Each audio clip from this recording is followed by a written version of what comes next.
ఆచార్య news. అంగరంగ వైభవంగా ఒంటిమిట్టలోని శ్రీరాముని బ్రహ్మోత్సవాలు.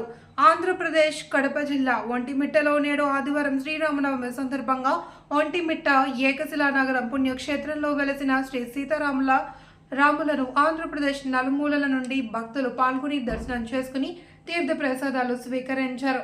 11వ తేదీ శుక్రవారం పౌర్ణమికి అంగరంగ వైభవంగా తిరుమల నుండి వేద పండితులతో ఒంటిమిట్టలో సీతారాముల కళ్యాణం జరిపిస్తారు. సీతారాముల కళ్యాణానికి ముఖ్య అతిథులుగా ఆంధ్రప్రదేశ్ ముఖ్యమంత్రి నారా చంద్రబాబు నాయుడు సతీ సమేతంగా పాల్గొని సీతారాములకు ముత్యాల తలంబ్రాలు, పట్టు వస్త్రాలు సమర్పిస్తారు. ఆంధ్రప్రదేశ్ నలుమూలల నుండి సీతారాముల కళ్యాణానికి అధిక సంఖ్యలో భక్తులు పాల్గొని ధన్యులు అవుతారు.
ఓం శ్రీ కోదండరామస్వామినే నమః.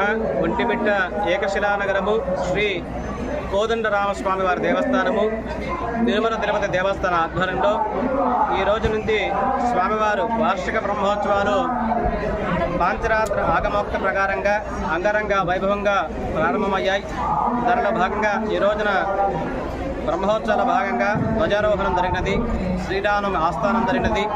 తదుపరి ఈరోజు సాయంకాలము నుండి శేషవాహనంతో మొదలయ్యి ప్రతినిత్యము స్వామివారి ఉదయం అలంకార సేవలు, రాత్రికి వాహన సేవలు, ఈ రోజు నుంచి ఏప్రిల్ 15వ తేదీ వరకు స్వామివారి వార్షిక బ్రహ్మోత్సవాలు అంగరంగ వైభవంగా జరుగుతున్నాయి.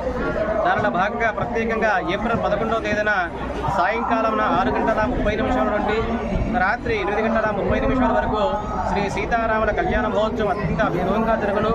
కావున భక్తులందరూ ఈ యొక్క బ్రహ్మోత్సవానికి వచ్చేసి స్వామివారి యొక్క కళ్యాణ మహోత్సవాన్ని వీక్షించి ప్రతినిత్యము వాహన సేవ దర్శించి స్వామివారి యొక్క కృపా కటాక్షాలు పొందాలని కోరుతున్నాం. జై శ్రీరామ్. ఆలయ అర్చకులు శ్రావణ్ కుమార్, ఒంటిమిట్ట ఏకశిలానగరము.